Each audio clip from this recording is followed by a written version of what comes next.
welcome back to Pure Lottie. So today's video is a week 4 of my endo awareness videos. So today I'm going to go through my list of stuff that I will be packing to take to hospital with me for surgery. So if you want to see what I'm packing, then make sure you keep watching. And if you like today's video, don't forget to hit the thumbs up down below because it really helps me out. And if you're new, don't forget to join my family, hit that subscribe button and change that notification bell to all so you don't miss any of my future videos. Alright, let's jump in. So jumping straight in to my list. Now I've got a list in front of me. I decided not to show the exact products that I'm taking because otherwise I'm going to have a giant pile next to me and I don't really want to do that. So my surgery is not until the 23rd of May, but I have had 2 previous endometriosis surgeries. So I do kind of know what I need and what I want. So I've based my list based off my past 2 surgeries and also my recent stays in hospital. So yeah, let's jump into it. So the first item on my list is heat packs. So I'm actually going to be taking my electrical heat pack just because it's easy for me to charge up and, you know, then use it. It only takes about 10 minutes to recharge. And there's always power in the hospital, so obviously I can plug it in there. I find bringing my own heat pack is the best way because they only provide you with small ones, and also they can only heat it up for a certain amount because they don't want you burning yourself.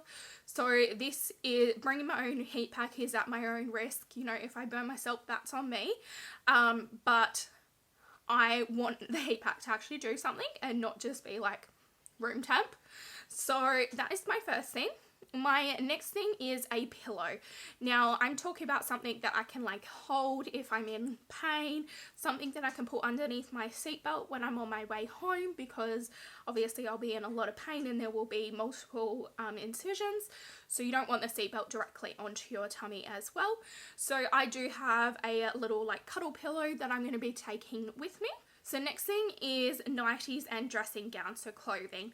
I'm going to be taking, I've just brought some massive like t-shirts or nighties that I can wear because I don't want anything on my stomach, and also I could potentially have a catheter in and they potentially would need to look at my stomach as well. And as I said, I don't want anything on my tummy, so I will only be wearing like dresses and nighties and stuff like that. A dressing gown in case I am cold. Slippers or socks or both. If you're getting slippers, make sure they are ones that grip the floor properly. You will be a bit weary on your feet when you first wake up and do your first walk, but they do try to get you up and moving every few hours. They would like you to do like a little bit of walking because the more you walk, the quicker your recovery is. Undies, I haven't actually gone and got any yet, but I'm actually going to go and buy some undies that are 2 sizes bigger and just some cheap ones that I can throw out afterwards. Surgery does tend to cause you to bleed, so you will 9 times out of 10 be bleeding, so you don't want to use your good underwear. I also don't want anything tight on my tummy, so that's why I'm thinking about 2 sizes too big, so you know they're not tight but they don't fall off me as well. For the top half, most people can get away with crop tops. Unfortunately, I can't, so I'm just going to bring my most comfortable bra to wear. Next thing is peppermint tea.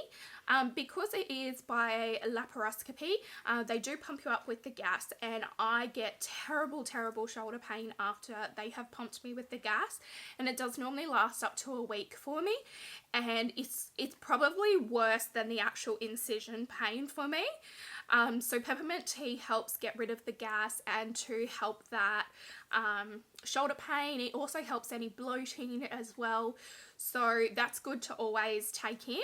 Coloxyl tablets, which is basically a stool softener, and that is because once they've been in there and they've been around your bowel, they've been touching your bowel could be a little bit shy for a few days afterwards, and the sooner that you can pass your bowels, the sooner you can go home. So it's always good to have some stool softeners on hand. They do also have them at the hospital. I am going privately, so I'm sure they're going to have all of this for me, but I just like to have my own things as well. my iPad, my iPhone, and the chargers. So obviously I don't know how long I'm going to be staying in. I have asked for a minimum of 24 hours, just so I know that my nausea and my pain is like under control before I do go home. My past history with surgeries have not been great. So I'm very anxious this time round. So speaking to my specialist, he's quite okay for me to stay in for up to 3 days. It's also going to be based on, you know, what happens inside when he gets in there and what he does. But obviously I don't want to be bored. So I'm going to bring my iPhone and iPad and charger, and I can also use them to watch like Netflix and stuff, or sit there and do some editing for YouTube and, you know, Instagram, TikTok, etc. Pads and tampons is obviously a necessity. Now the hospital does provide you with pads. I've gotten them before. They're absolutely horrible. I absolutely hate them. They're so uncomfortable. So go with your choice of what you like. Bring them in, so then, yeah, then you're more comfortable. I don't tend to use tampons right after surgery because I am in a lot of pain, but I do bleed quite a lot, which is why I'm in a chemical menopause as well, because I flood constantly. So sometimes I may actually need to use a tampon as well as a pad because I am flooding so much. So I will be packing both. I will be packing my current medications. I am going privately for this, but my recent stay in the public hospital, they didn't have any of my medications that I was on. So I actually was off my meds for, I think it was 3 days. And before they actually go, oh, well, can you just bring your own in? So I had to get my husband to go home and get them for me and bring them in for me. So I'm just going to pack them because it's always better to have them there, safe than sorry, really. Soap. Now I'm allergic to quite a lot of things, and soap is one of the things that I'm allergic to, a lot of different soaps. So I will be bringing my own soap in because that first shower after you've had surgery, oh my god, it is the most amazing thing just to freshen up, to feel good. So yeah, I will definitely be bringing my own soap. Also my toothbrush and toothpaste. Obviously you want to be able to freshen up. Face moisturizer, deodorant and lip balm. I'm going to make sure that I pack plenty of lip balm because in the hospital with the aircon and everything, also being put under anaesthetic, my lips always really dry out. So I'll make sure that I pack plenty of them. Wet wipes is always good to have on hand, especially if you're not just up to going and having a shower yet. You can always freshen up with them. But also if you are bleeding quite a bit, it's always nice to have some wet wipes on hand. Hairbrush and hair ties. Obviously I have quite long hair. My hair is very thin and fine, but it is quite long, so I will be putting it, you know, in a plait or something to start off with. But when I'm feeling okay, I would like to be able to brush my hair and, you know, re-plait it or something like that. So I'll bring my hairbrush and hair ties. My ID, my private health card, and my Medicare card.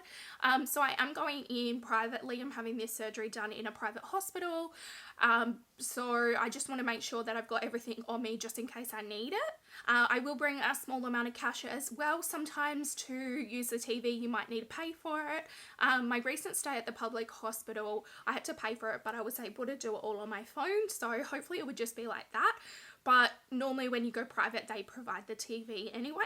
It could also be good to have some cash if there's like a vending machine or something and you want to grab a snack or something. An eye mask. So yes, I'm going in privately, but sometimes all the lights, everything going on is just so much and you can't actually get to sleep. So having a eye mask to put on when I'm trying to sleep will be good and handy to have. So a list of questions and your allergies, so questions for your surgeon or nurses, etc. For example, like what they did during surgery, and any like follow-up questions. Right after surgery, you're not really thinking properly, so it's always good to have questions on hand, because you're not going to remember everything that you wanted to. The list of allergies, I have quite a few allergies. Only one is a medication allergy, but it's always good to have a list of them. As I just said, you may not remember all of this stuff right after surgery, so it's always good to have that on hand. So the last thing is crackers and some snacks. So for me, I have a really bad reaction to anesthetic, and unfortunately I get really bad nausea and I can't stop puking. So to have like plenty of crackers on hand will be good. I know you can get them from the hospital, but you know, they come in and they'll give you like 3 crackers. Sometimes you want a little bit more, so having my own crackers on hand will be good. Also, any snacks that you want. Hospital food's not always the best. I can definitely say my last day it was pretty horrible. So having some snacks, you know, like some muesli bars or things like that, they can give you some energy, and you can eat also the hospital food if you want to, or you can just eat your own snacks. But that is everything that I will be taking to hospital with me. Now, as I said, I am going privately, so I am able to take a lot more stuff with me. My husband, it will be actually having the day off work, so he is going to have all the stuff with him. And when I'm back on the ward, he will bring it all in with him. So I'm just planning on bringing like a little luggage suitcase thing, and then my pillows separately. I've got a little bag for my pillows separately. So yeah, that's everything that I'm going to be packing for surgery. If there's anything that I missed and you would like to let me know that there was something else, feel free to add it in the comments, because it also helps anybody else that is watching this video that may be having an upcoming surgery. So I hope you enjoyed today's video. If you did, don't forget to hit the thumbs up down below, because it really helps me out. And if you're new, don't forget to join my family.